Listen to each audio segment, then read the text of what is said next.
Marta, just can you talk a little bit about finally getting to Tennessee? How the wait for you, how hard that was over the summer, and what do you see your role as a player for Tennessee this season as?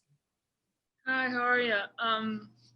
First of all, my the few months I've been here in Tennessee has been way better than I could ever imagine. I've been basketball wise and studies, and my teammates has been they have been great. So it's been a really good 3 months. And about my role in the team, I am really excited about the season. Of course, as a freshman, I don't expect to have such a big role in the team right away. My biggest thing right now is to be a plus as much as I can, never a minus, and not just on the court but off the court. I think on the court I can use my size and abilities um, as a player to help the team, but I think off the court I have a big part to a big role in the way of trying to keep the team positive and competing and giving our best. All One right, we'll take.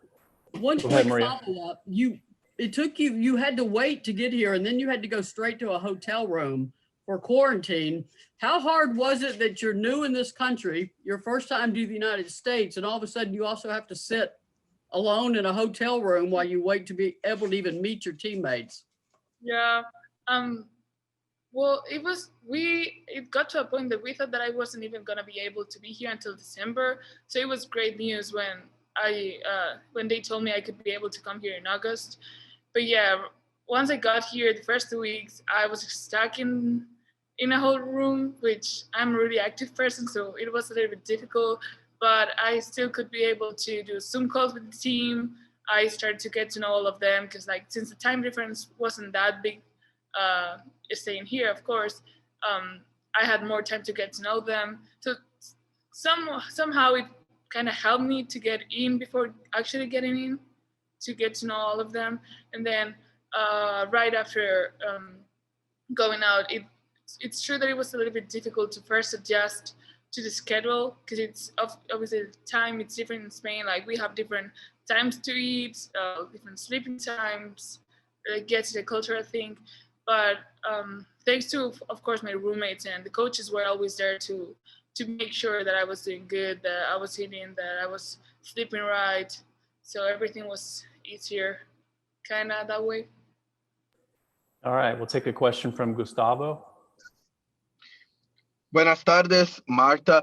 What do you see the difference between playing in European basketball level versus playing in the SEC level? Have you been watching SEC women's basketball? What do you expect to be the difference between SEC basketball and European basketball in terms of, the difference for you? Buenas tardes. I think there's a lot of differences, but it's not as much as I thought. The game here focuses way more on the one-on-one players, while in Europe we focus more on plays with screens, pick and rolls, etc. Obviously, the bodies are different here.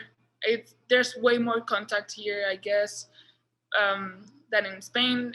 In Europe, our game tries to avoid contact more, but basically, at the end of the day, it's still basketball, and every team has its own different plays, its own different motion. So it's not that big of a difference, I guess. It's the physical point of view that it's like the biggest difference between here and Europe. Additional questions for Marta? Maria? Marshall, when you finally got to meet the coaches, previously you had to be recruited entirely by Zoom. How did that meeting go, and how have you gotten to know them now as people, and has that made the transition a little bit easier? Well, my recruiting process was a little bit interesting since I didn't get to visit or anything with any school. So, of course, first of all, I was looking for a school with good basketball and good studies. But when I commit to a school, I commit for the 4 years. I'm not never planning on changing schools or anything. So I realized that the most important thing for me. It's choosing the right people, because I'm going to stay here for 4 years and those people are going to be my family. And since the first Zoom call I had with them, they gave me this family feeling, the team feeling that I thought it was right for me. And even though I had been talking to schools for way longer, I thought Tennessee was the right fit. And until this day, I still believe that was the right choice. All right, Will Backus. Yeah, like Maria mentioned, your whole recruiting process was over Zoom, and pretty much everything you saw from campus was likely through pictures and Zoom. I guess, what were you able to learn while through that recruiting process, and have anything surprised you since arriving in person? During the recruiting process, obviously they showed me pictures of the facilities. They explained me more or less how a day in the life or a student athlete in Tennessee goes. I talked to people from the academic side of it. I talked to some teammates. Jessie, the player from Australia, was really helpful. She was there for me to answer any questions that I could have.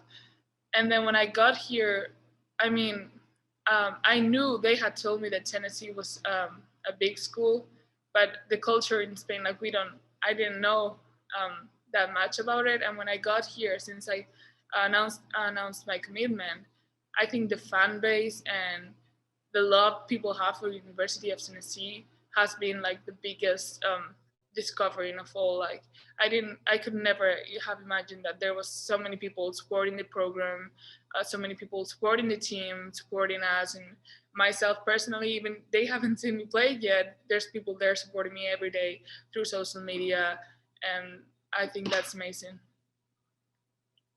That's kind of a follow-up. You're just the fourth international player at UT, and all 4 of those players have been here in just the past few years. I guess, what does it mean to kind of be at the forefront of that new trend of players from overseas coming to play here? It was a little bit scary at the beginning, because obviously there's more programs around the US that have more of an international culture. But I guess it was a challenge, and I've never yet felt like I was like an international, like I was any different from any teammates. Obviously, Jessie has done a great job helping me with everything I needed, but I've never had the feeling that I didn't belong here. Or I was like an international while the other ones were from here.